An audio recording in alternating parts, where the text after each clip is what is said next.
Nous allons commencer le cours et nous allons parler du système nerveux central et du système nerveux périphérique.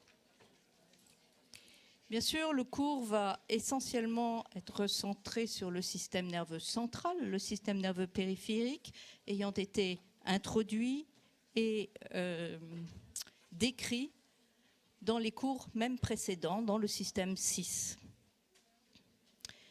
Le premier cours est simplement une description et une mise en place du système nerveux. J'ai décidé, mais ça c'est purement ma décision, de vous faire tous les dessins au tableau. Vous allez avoir à votre disposition la présentation PowerPoint qui a été faite l'année dernière. Peut-être que l'une ou deux d'entre elles seront corrigées, mais vous les avez déjà à votre disposition. Je sais qu'ils sont sur le site de la faculté de médecine. Donc je vais directement passer sur le tableau et vous allez devoir donc essayer de ne pas vous mettre devant les tableaux, voilà, ça marche. Et deuxièmement, vous allez devoir m'arrêter lorsque par hasard je déborde le tableau, car il y a des limites à ce tableau, comme vous pouvez le voir. Ici, je ne peux pas aller en dehors de cette limite. Donc la première chose, qu'est-ce que le système nerveux? Eh bien, le système nerveux, quand il est central, il est situé à l'intérieur du crâne ou à l'intérieur de la colonne vertébrale. Ensuite, ce système nerveux va avoir des prolongements qui vont sortir du crâne, sortir de la colonne vertébrale, et ils vont ainsi s'appeler le système nerveux périphérique. Donc, nous allons commencer par le système nerveux central. Je vais vous mettre en place une vue latérale de l'encéphale.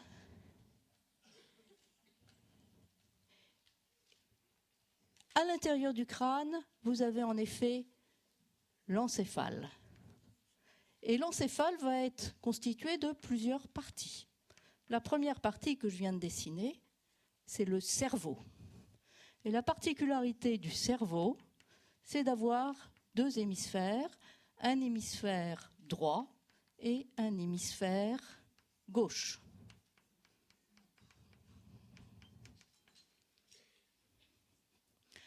À l'intérieur de ce cerveau, vous allez avoir, et je le mets en pointillé, un cerveau intermédiaire. Ce cerveau intermédiaire, en fait, est beaucoup plus connu sous son nom embryologique. Ce cerveau intermédiaire porte le nom de diencéphale. Il est connu aussi sous le nom de son ventricule, qui est le troisième ventricule.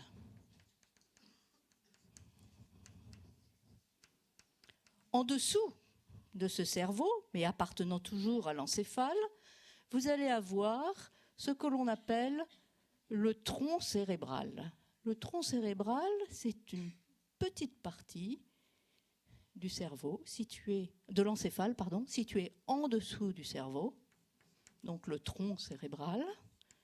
Il est situé en dessous du cerveau et le tronc cérébral va être la jonction entre le cerveau et la moelle. Il est formé de trois parties, comme je l'ai dessiné. La partie la plus supérieure, et nous pouvons peut-être orienter le dessin, ici nous serons à la partie supérieure du dessin, et ici à la partie dorsale ou postérieure. Eh bien, ce tronc cérébral, qui est donc à la partie antérieure, est constitué d'une part. La partie la plus haute s'appelle les pédoncules. Les pédoncules, au pluriel, et cérébraux.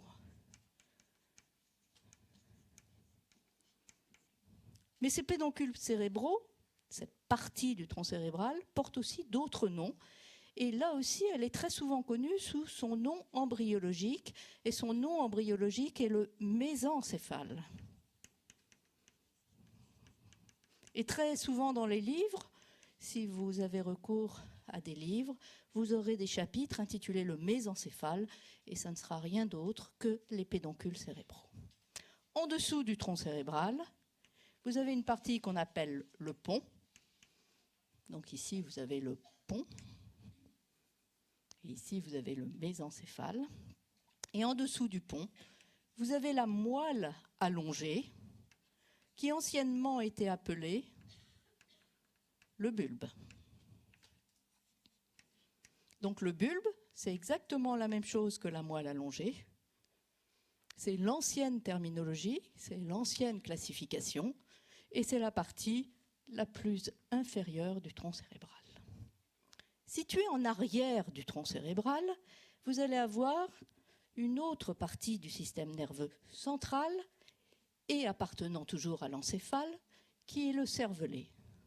Et le cervelet est un petit cerveau situé en dérivation. Il est toujours représenté avec des lamelles, car en fait, ce sont des lamelles nerveuses parallèles entre elles.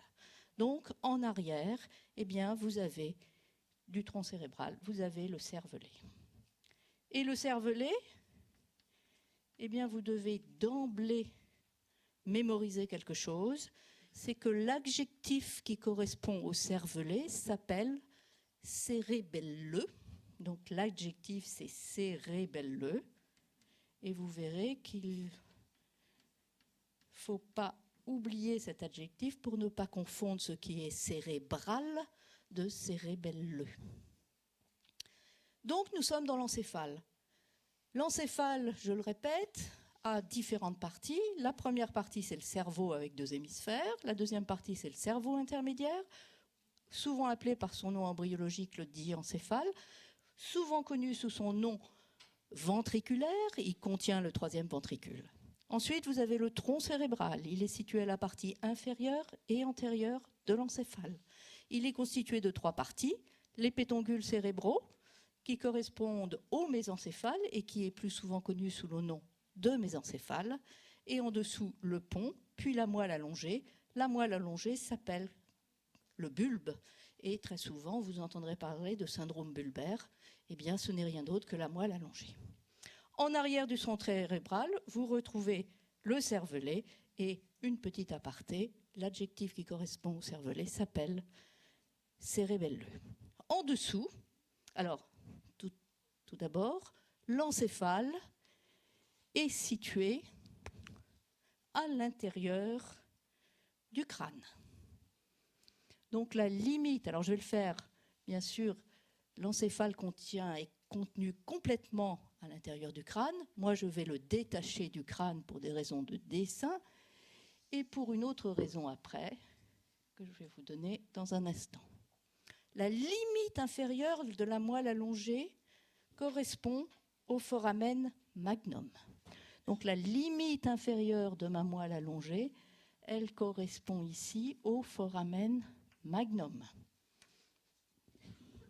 Et je répète, l'encéphale est contenu dans le crâne, dans la cavité crânienne, et il n'y a pas, on va le voir dans un instant, la seule chose qui sépare l'encéphale du crâne, de l'os crânien, ce sont les méninges. Alors si on continue notre classification, eh bien l'autre élément du système nerveux central, c'est la moelle.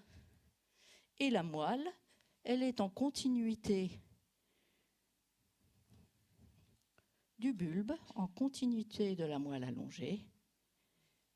Elle est située à l'intérieur de la colonne vertébrale.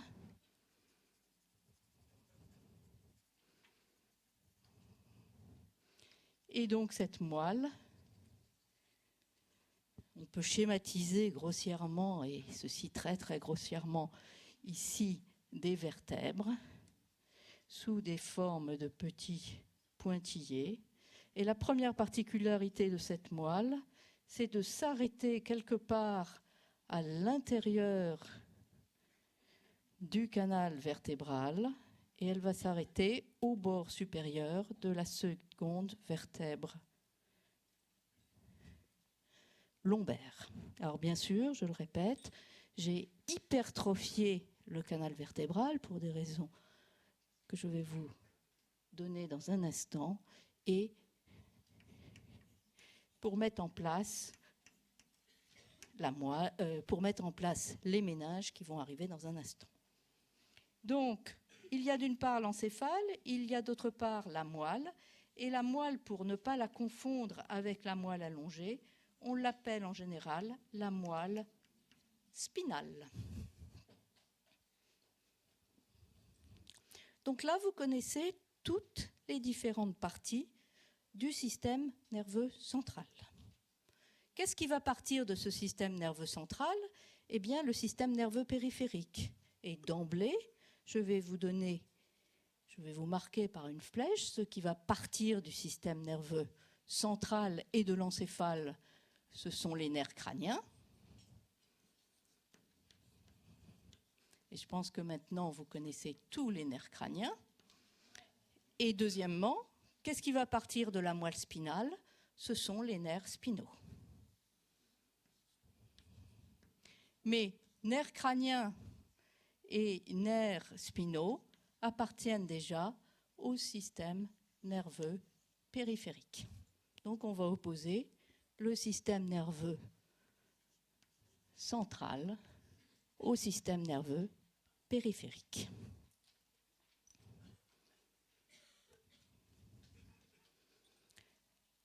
La deuxième chose que nous allons mettre en place, ce sont les méninges. Le système nerveux est contenu dans ce qu'on appelle des membranes, et ces membranes sont au nombre de 3 et portent le nom de méninges. Ces méninges, elles vont entourer tout le système nerveux. Et la première méninge que nous allons retrouver, en fait, c'est la durmère. Et la durmère, elle entoure et elle est complètement accolée à l'os dans la cavité crânienne. Tout décollement de la durmère au niveau du crâne est pathologique.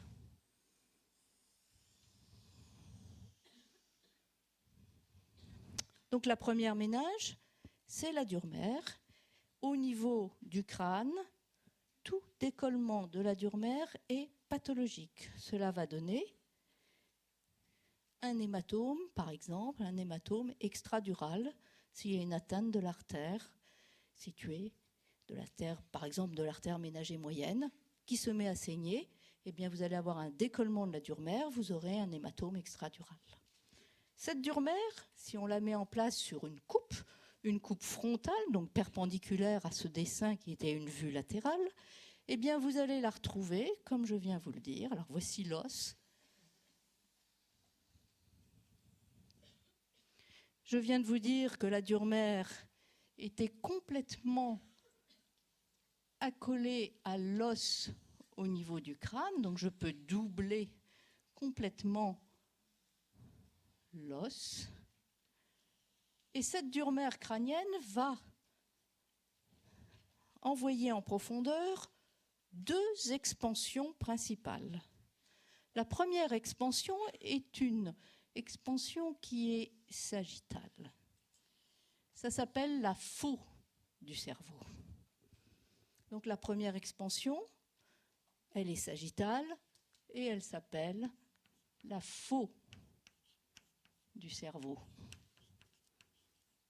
La faux du cerveau va séparer les 2 hémisphères cérébraux. La seconde expansion, c'est la tente du cervelet.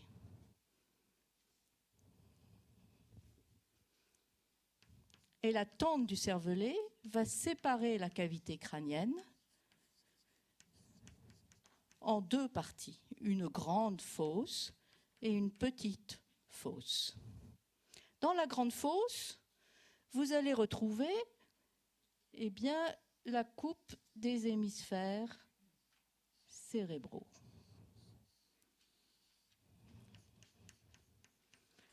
Donc en voici un, en voici un second.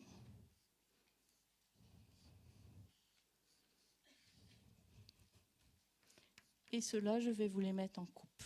Donc dans la grande fosse crânienne, vous avez une expansion de la durmère qui s'appelle la faux du cerveau, elle est sagittale, elle va venir rejoindre la seconde expansion principale à connaître, la tente du cervelet, et elle va ainsi séparer les deux hémisphères cérébraux. La tente du cervelet, elle, va délimiter en haut la petite cavité du cerveau. Et vous allez retrouver à l'intérieur le cervelet et le tronc cérébral. Sur cette coupe, je ne vous mettrai que le cervelet. Et le cervelet est formé de 3 parties. Une partie médiane, qu'on appelle le vermis cérébelleux,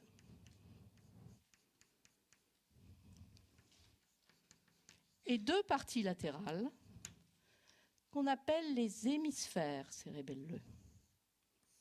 Je vous rappelle que le cervelet, c'est un petit cerveau en dérivation du grand, qui est formé de lamelles parallèles les unes entre elles. Il est situé dans la fosse postérieure, il est situé dans la petite cavité du crâne, et il présente donc 3 parties, un vermis et 2 hémisphères. Comme vous avez pu le voir sur mon schéma, à chaque fois que j'ai fait une rencontre de la dure-mère pariétale avec une expansion dure-mérienne, j'ai laissé en place un triangle. Il existe en effet des dédoublements de la dure-mère situés dans le crâne à des endroits très précis. Sur cette coupe, vous en voyez 4. Et ces dédoublements de la dure-mère correspondent à des sinus veineux. Vous allez avoir du sang veineux, et ces sinus veineux vont permettre de drainer le sang veineux qui se situe dans la boîte crânienne. Dans ces sinus veineux, eh bien, vous aurez, comme je viens de le dire, du sang veineux. Donc je mets en bleu. Vous voyez ce bleu ?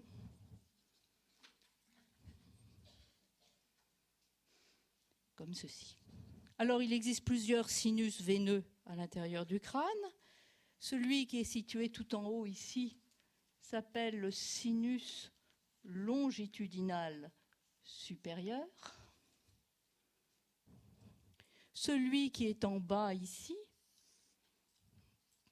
s'appelle le sinus droit, s'il est déjà au niveau de la tente du cervelet. En fait, c'est la rencontre du sinus longitudinal inférieur qui va former le sinus droit. Et latéralement, sur ce schéma, vous en voyez 2, et ce sont les sinus latéraux. Les sinus latéraux vont donner naissance au golfe de la veine jugulaire et à la veine jugulaire interne.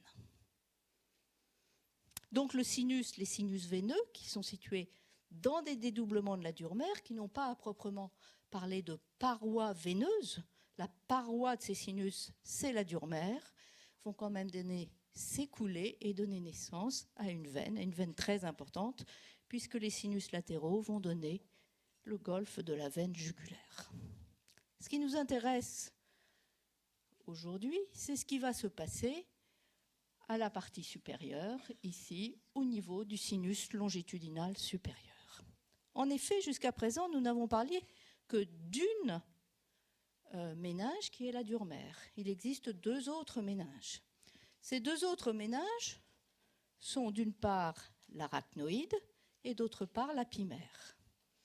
Si j'agrandis le dessin qui est situé en haut de celui-ci, voici l'os. Qu'est-ce que l'on a d'autre ? De la dure-mère accolée à l'os. On a mis en place une expansion de la dure-mère qui est la faux du cerveau, et on a délimité un sinus qui est le sinus longitudinal supérieur. On avait mis en place les hémisphères cérébraux, donc on va en voir qu'une petite partie. Et bien sûr, il y en a un droit et il y en a un gauche. L'arachnoïde tapisse complètement la dure-mère. Donc l'arachnoïde est très fine, elle va tapisser complètement la dure mère et elle va s'invaginer partout où la dure mère se trouve. Donc l'arachnoïde tapisse la dure mère. Elle se trouve à distance de la substance nerveuse.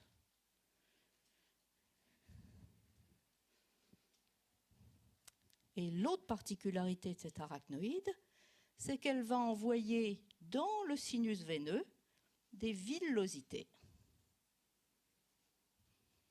Et ces villosités, qui s'appellent des villosités arachnoïdiennes, vont permettre la résorption du liquide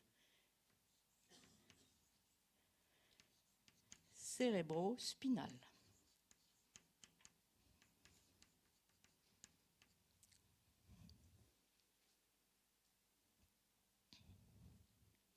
La pimère, elle, tapisse complètement la substance nerveuse. Elle est située accolée à la substance nerveuse et elle va s'invaginer partout où il y aura de la substance nerveuse. On va la retrouver à chaque fois que la substance nerveuse s'enfonce à l'intérieur d'elle-même par un sillon. Cette pimère, elle est très importante car on l'appelait autrefois la méninge vasculaire. Elle accole sur le système nerveux les vaisseaux qui irriguent le système nerveux, les artères surtout et les veines. Entre arachnoïde et pimère, un espace. C'est l'espace sous-arachnoïdien. Et il est rempli de liquide cérébro-spinal.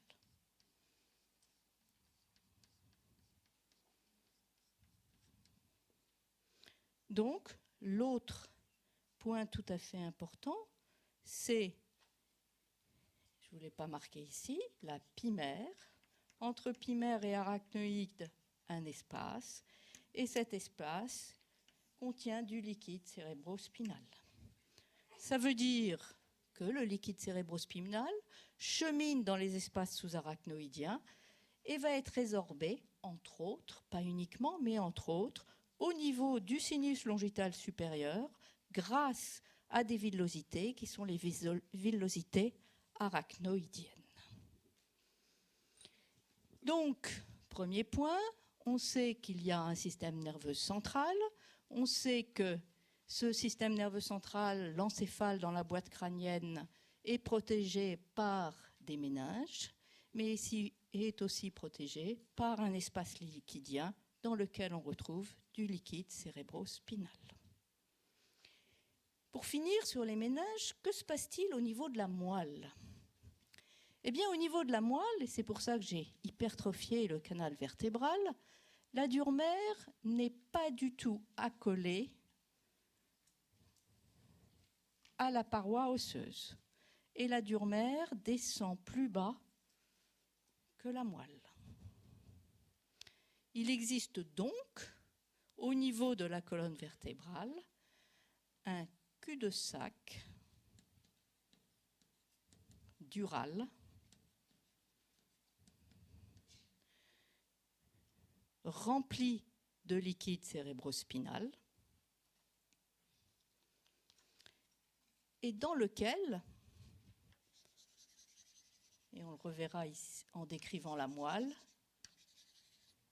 vous allez retrouver des racines qui vont former les nerfs spinaux. Et ces racines vont littéralement être libres dans ce liquide cérébrospinal avant de sortir par les foramen intervertébraux. Et on verra qu'au niveau de ce canal vertébral, il existe donc en dessous de la terminaison de la moelle des racines complètement libres. Et ces racines complètement libres portent un nom que je vais vous donner tout de suite. Ça s'appelle la queue de cheval. Mais j'anticipe déjà sur le cours suivant. celui de 15 heures. Donc, une différence notoire au niveau des méninges entre les méninges crâniennes, où la dure mère est accolée à l'os, et les méninges de la colonne vertébrale et les méninges spinales qui sont décollés de l'os, avec pour conséquence une moelle qui s'arrête avant la terminaison du cul-de-sac dural, avec des racines qui flottent dans ce liquide cérébrospinal et surtout un espace entre l'os et la dure mère, et cet espace s'appelle l'espace épidural. Et dans cet espace épidural, vous allez avoir de la graisse, des vaisseaux, etc. Alors, le liquide cérébrospinal, vous avez vu où il était situé, au niveau des méninges, mais où est-il réellement? D'où vient-il ce liquide cérébrospinal? Eh bien, ce liquide cérébrospinal vient de cavités qui sont situées à l'intérieur de l'encéphale. Et ces cavités, nous allons tout de suite les mettre en place. En fait, il faut vous souvenir qu'au niveau embryologique, vous allez avoir une vésicule. Alors, le titre ici, c'est ventricule. Ah ah, il faut changer de tableau.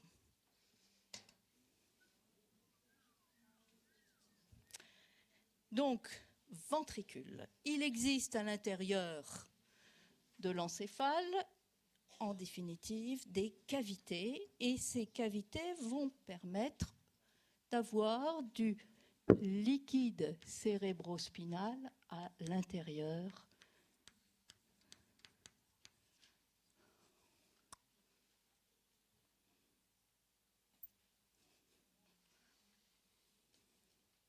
Pas de chance. Ouais. D'accord. Donc, des ventricules. Vous savez que le système nerveux, à l'origine, était un tube et qu'il y avait la première vésicule qui va donner la vésicule diencéphalique et qui va donner, je vais mettre diencéphale, ça sera plus court, qui va donc donner ce que je vous disais tout à l'heure, le troisième ventricule.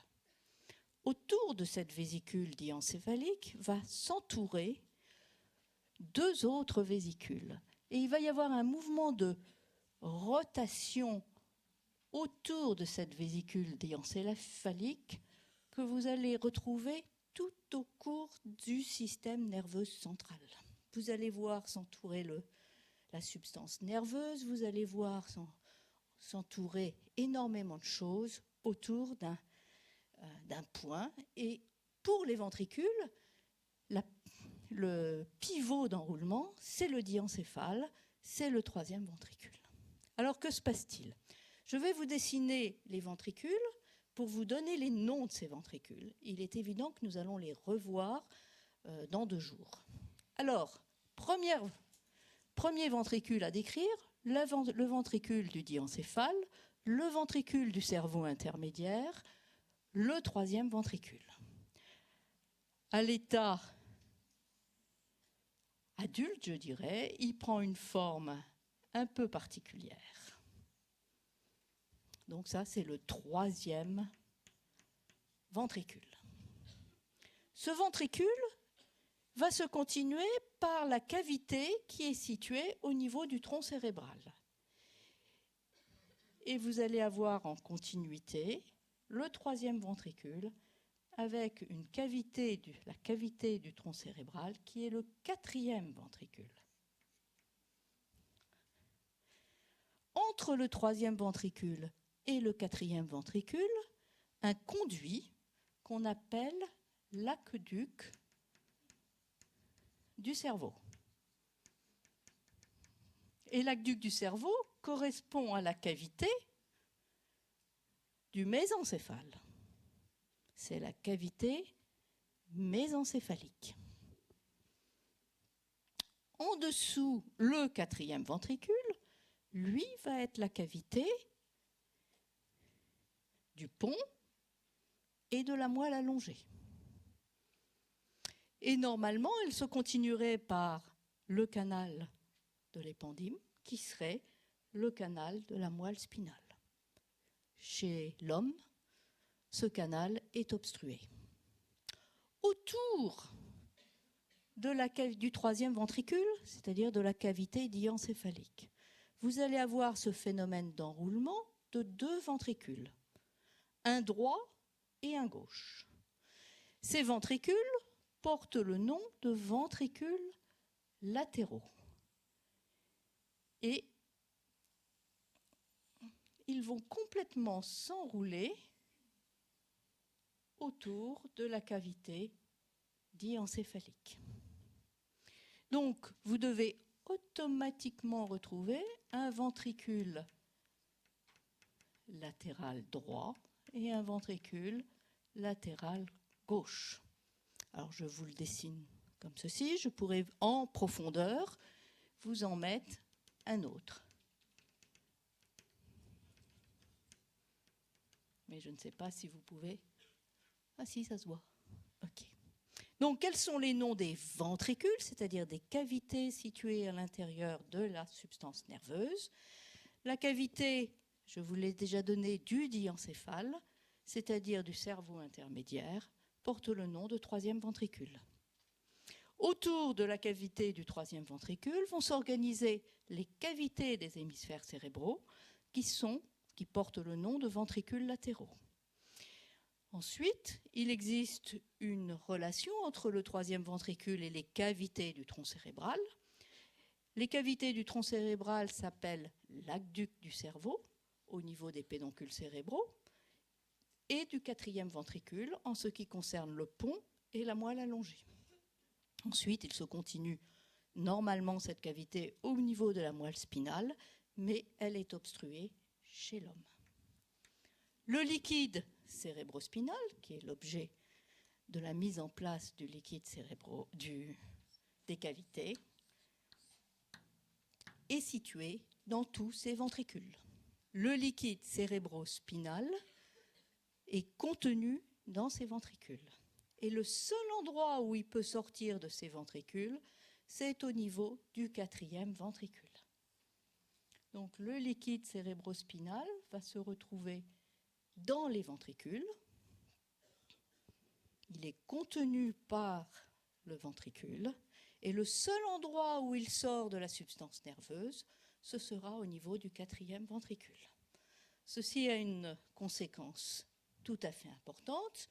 Vous pouvez imaginer que l'aqueduc du cerveau est obstrué, et si l'aqueduc du cerveau est obstrué, vous allez avoir une dilatation des ventricules, une augmentation du volume des ventricules, et le liquide cérébrospinal ne pourra plus s'écouler. Où va cheminer, où sort le liquide cérébrospinal? Où va-t-il aller, ce liquide cérébrospinal? Eh bien, ce liquide cérébrospinal va aller dans les espaces sous-arachnoïdiens. Et à ce moment-là, il va pouvoir cheminer dans les espaces sous-arachnoïdiens et il pourra être résorbé au niveau des villosités arachnoïdiennes.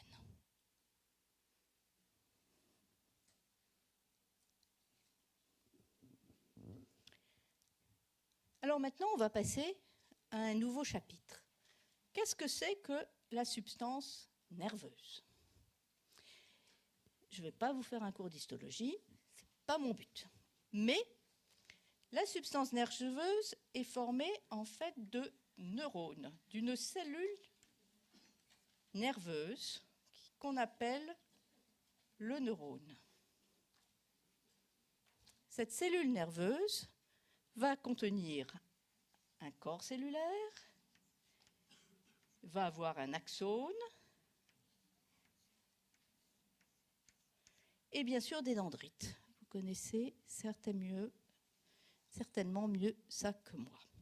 En fait, il faut différencier dans la substance nerveuse deux parties importantes. Une partie qui va correspondre au corps cellulaire, que je fais en rose ici, et qui est en fait l'appareil fonctionnel de la substance nerveuse. C'est la partie qui va lui permettre d'intégrer des informations et de donner des informations. Et cette partie fonctionnelle porte des noms différents suivant la localisation dans le système nerveux central. Vous allez la connaître sous le nom de substance grise, et ça sera au niveau de la moelle. Vous allez connaître le mot de cortex au niveau de l'encéphale. Mais vous pouvez aussi entendre parler du nom, par exemple, de noyau. Dans tous les cas, quand vous entendrez parler de substance grise, de noyau, de cortex, il s'agira toujours de corps cellulaire et d'une partie fonctionnelle du système nerveux. On oppose cette partie fonctionnelle à une autre partie qui est constituée d'une part par les axones, d'autre part par les dendrites, et qu'on appelle la substance blanche.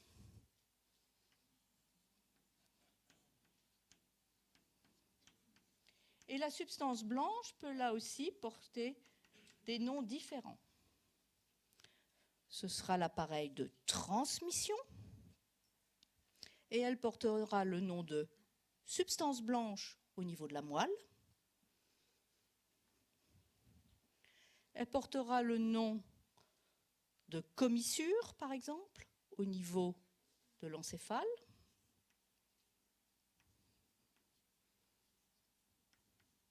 Elle portera le nom de faisceau, de tractus.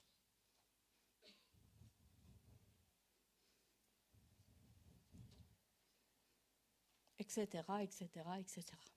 Donc il faut bien différencier ces deux parties au système nerveux. Une partie fonctionnelle, qui sera la substance grise, les noyaux, le cortex, et une partie de transmission, et qui sera la substance blanche, qui porte le nom soit de substance blanche au niveau de la moelle, soit de commissure, de faisceau, etc. Donc on a vu une partie du système nerveux central, on a vu la classification des différentes parties du système nerveux central, on a vu que ce système nerveux central était situé soit à l'intérieur du crâne, soit à l'intérieur de la colonne vertébrale et protégé par des méninges. On a vu qu'il existait du liquide cérébrospinal qui était soit à l'intérieur de la substance nerveuse, soit à l'extérieur de la substance nerveuse. Et on a vu qu'il existait deux grandes parties à bien mémoriser, la différence entre la substance grise qui est fonctionnelle et la substance blanche qui est l'appareil de transmission des informations nerveuses. Alors, qu'est-ce qu'il nous reste à voir? Eh bien, il nous reste à voir, à redéfinir, et je pense que vous savez tous ça, le système nerveux périphérique et le système nerveux autonome. Et je pense que là aussi, vous savez tout. Donc, ceci sera simplement une révision. Donc, le système nerveux périphérique. Le système nerveux périphérique, on l'a déjà défini tout à l'heure, on a dit que c'était les nerfs crâniens et les nerfs spinaux. Donc deux parties bien distinctes. Les nerfs crâniens, quels sont-ils? Eh bien, si je vous fais très rapidement un tronc cérébral, comme ceci, et si je vous coupe le tronc cérébral en arrière, les nerfs crâniens vont tous sortir du tronc cérébral, sauf deux. Il existe 12 paires de nerfs crâniens. Et je pense que vous connaissez les noms des nerfs crâniens. Les deux premiers, qui sont souvent numérotés, vous savez, les nerfs crâniens, par des chiffres latins. Le premier nerf crânien, c'est le nerf olfactif. Or, le nerf olfactif, comme le nerf optique, sont des faux nerfs crâniens.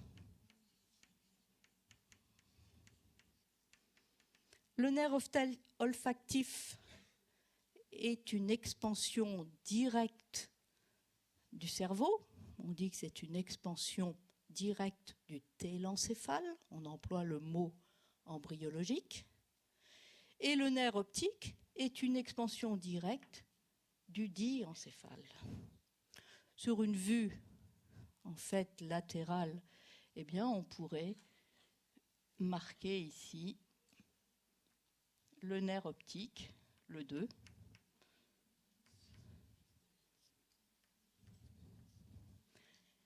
Donc, le nerf ophtalmique est une expansion directe du télencéphale.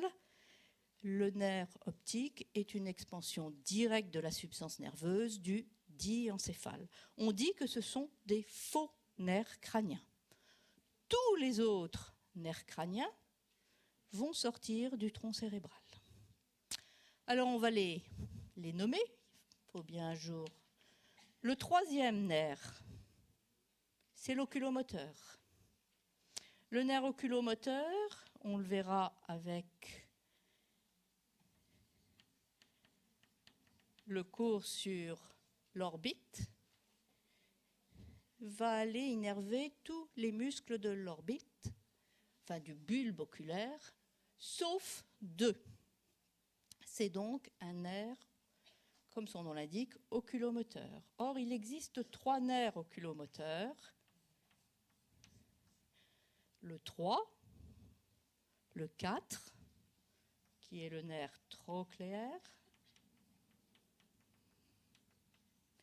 et le 6, qui est le nerf abducens.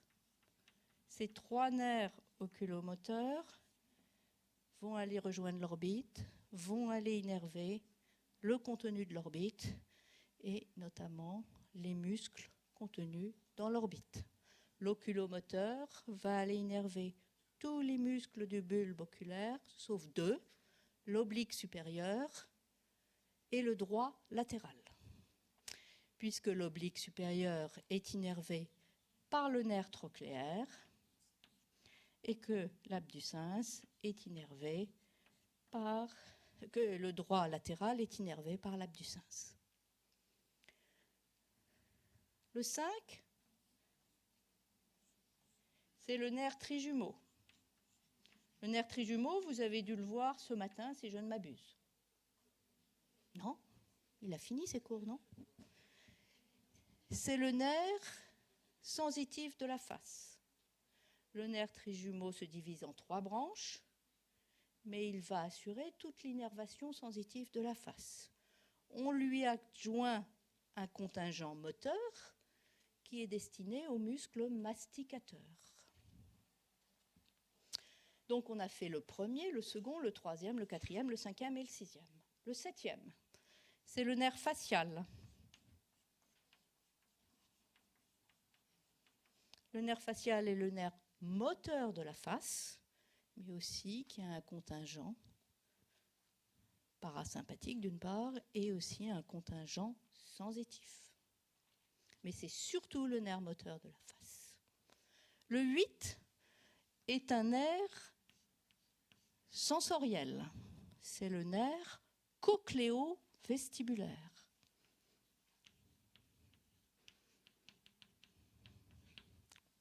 Sensoriel pour l'équilibration et pour l'audition. Ensuite, nous avons 3 nerfs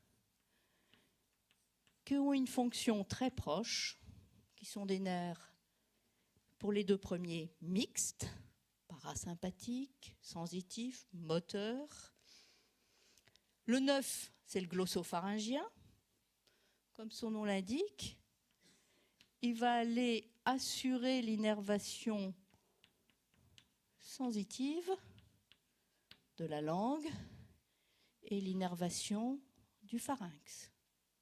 le vague, est un nerf extrêmement important pour tout l'organisme, puisque c'est le plus grand nerf parasympathique de l'organisme. Le 11, il porte le nom d'accessoire. Il porte en fait deux noms, accessoire ou spinal, dans l'ancienne nomenclature.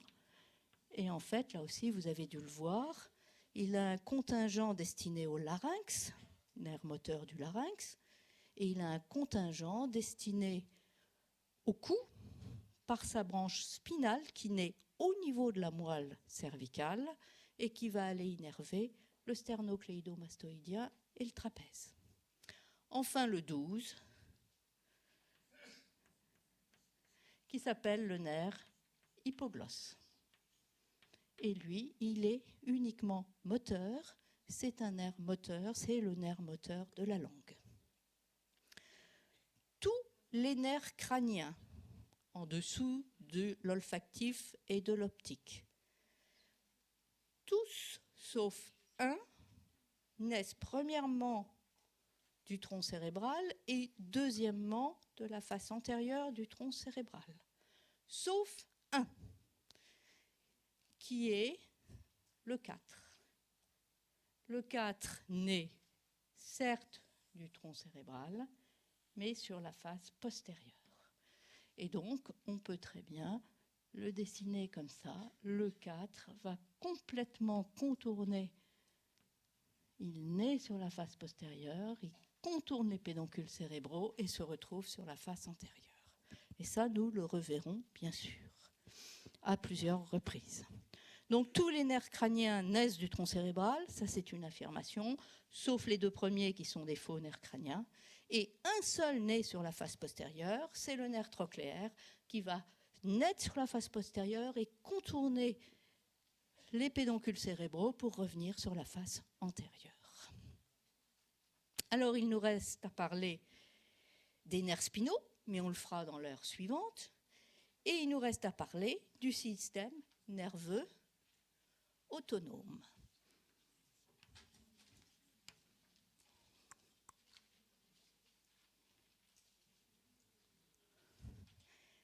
Alors, le système nerveux autonome est formé de deux grandes parties. Une partie sympathique et une partie parasympathique. Le système nerveux autonome va assurer l'innervation viscérale.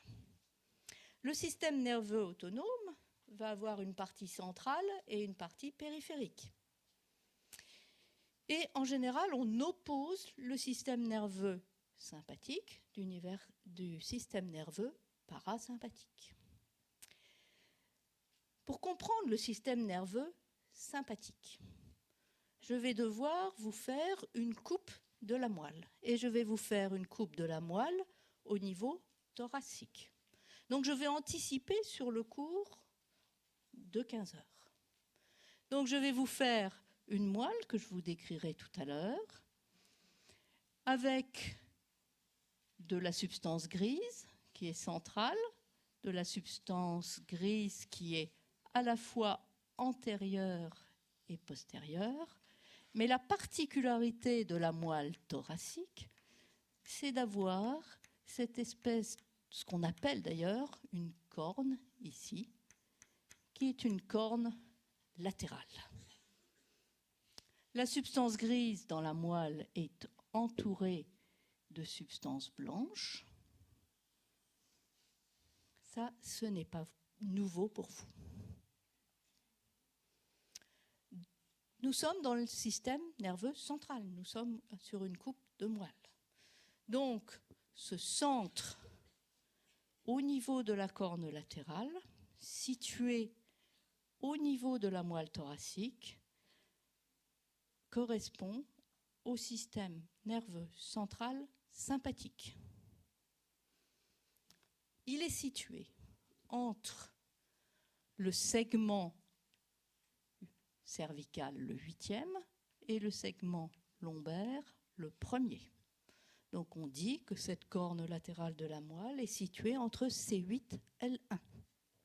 En effet, la moelle est une succession de segments qu'on ne voit pas du tout quand on regarde une moelle, et en fait qui va correspondre à l'émergence des nerfs spinaux. Là aussi, on va le revoir dans un instant. Donc, le système nerveux sympathique, les centres du système nerveux sympathique, sont situés entre les 8e segments cervicaux, 8e segment cervical de la moelle, et le premier segment lombaire de la moelle. Nous allons orienter notre schéma de telle sorte que la partie postérieure va se trouver en haut du tableau et la partie latérale ici. Partant de la moelle, et on anticipe là encore sur le cours suivant, eh bien, il y a une racine postérieure. La racine postérieure a comme particularité de se renfler. Et ce renflement postérieur porte le nom de ganglion nerveux spinal. La racine antérieure va venir s'accoler à la racine postérieure et ces deux racines vont former ensemble le nerf spinal. Le nerf spinal, un nerf spinal, ça mesure environ 1 cm. C'est tout petit, un nerf spinal. C'est pratiquement contenu dans un foramen intervertébral. À la sortie de ce foramen intervertébral, le nerf spinal immédiatement se divise en deux. Une petite branche postérieure qu'on appelle le rameau postérieur et une grosse branche. Ah, il me faut encore un peu de tableau. Donc on va la faire plus petite. Une grosse branche, une importante branche antérieure, c'est le rameau ventral.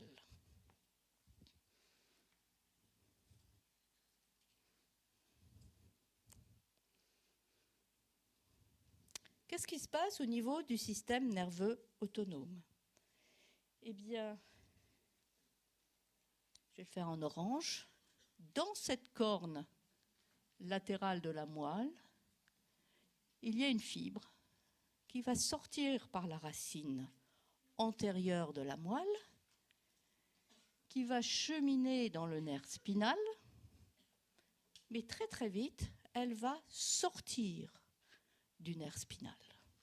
Et elle va sortir du nerf spinal pour se diriger vers des ganglions sympathiques qui sont latéraux vertébraux. Alors je vais vous en dessiner 2 ou 3. Donc il existe une chaîne sympathique latéro-vertébrale et cette fibre sympathique qui naît de la corne latérale de la moelle va sortir et va rejoindre la chaîne sympathique latéro-vertébrale. Cette fibre est myélinisée, elle est blanche. C'est la raison pour laquelle, lorsqu'elle sort du nerf spinal, elle va porter le nom d'un nerf qui sera blanc et qui sera myélinisé. C'est le rameau communicant blanc. Que lui arrive-t-il à cette fibre? C'est la fibre préganglionnaire. Elle va pouvoir rentrer dans la chaîne latéro-vertébrale et puis se terminer là. Et rentrer en synapse avec un second neurone qui, lui, sera tout petit et ne sera pas myélinisé, que je fais en rose, et qui va aller rejoindre le nerf spinal. Il va rejoindre le nerf spinal par un rameau communicant, mais ce rameau communicant sera gris. Donc le rameau communicant gris. Et là, ce neurone post-ganglionnaire va aller rejoindre les rameaux antérieurs et postérieurs du nerf spinal. Et il ira innerver les vaisseaux, n'importe quel vaisseau, par exemple les vaisseaux du membre supérieur. Le neurone qui part de la corne latérale de la moelle thoracique, qui est donc sympathique, n'a pas cette seule destinée. Il va avoir d'autres destinées possibles. Il va pouvoir monter, descendre dans la chaîne latéro-vertébrale. Et il va se terminer parfois à distance de son origine, mais parfois aussi, il va emprunter un autre nerf que vous connaissez tous, que vous avez appris l'année dernière, qui s'appelle les nerfs splanchniques.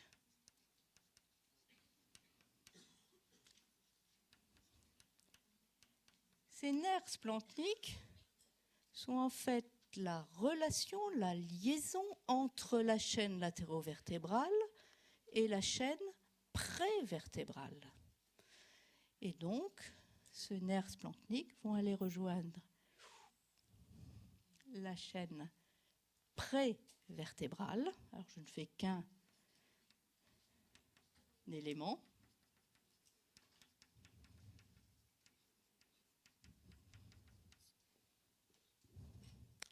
Donc, je reprends mon rameau qui naît de la corne latérale de la moelle. Il va sortir par la racine antérieure. Il va emprunter un rameau communicant blanc. Il va emprunter un rameau communicant blanc. Il va cheminer dans la chaîne latéro-vertébrale.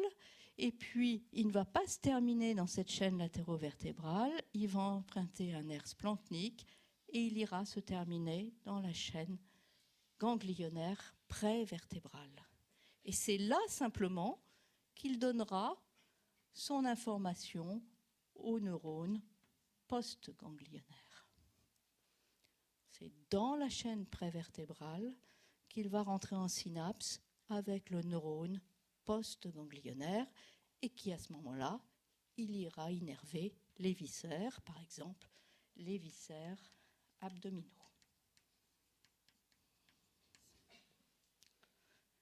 Donc, le système sympathique, eh bien, le système sympathique, il est médulaire, il emprunte les ganglions de la chaîne latéro-vertébrale, il emprunte les ganglions de la chaîne prévertébrale, et comme tout système nerveux autonome, il a un neurone préganglionnaire, myélinisé, et un neurone post-ganglionnaire, amyélinique, et il assure bien sûr l'innervation sympathique des viscères. Le système nerveux sympathique s'oppose en tout au système nerveux parasympathique. Et le système nerveux parasympathique, eh bien, il s'oppose au niveau des centres. En effet, le système nerveux parasympathique se situe au niveau des centres. Alors là aussi, je vais anticiper quelque peu sur les cours suivants. Il va naître au niveau du tronc cérébral. Donc voici une vue schématisée du tronc cérébral.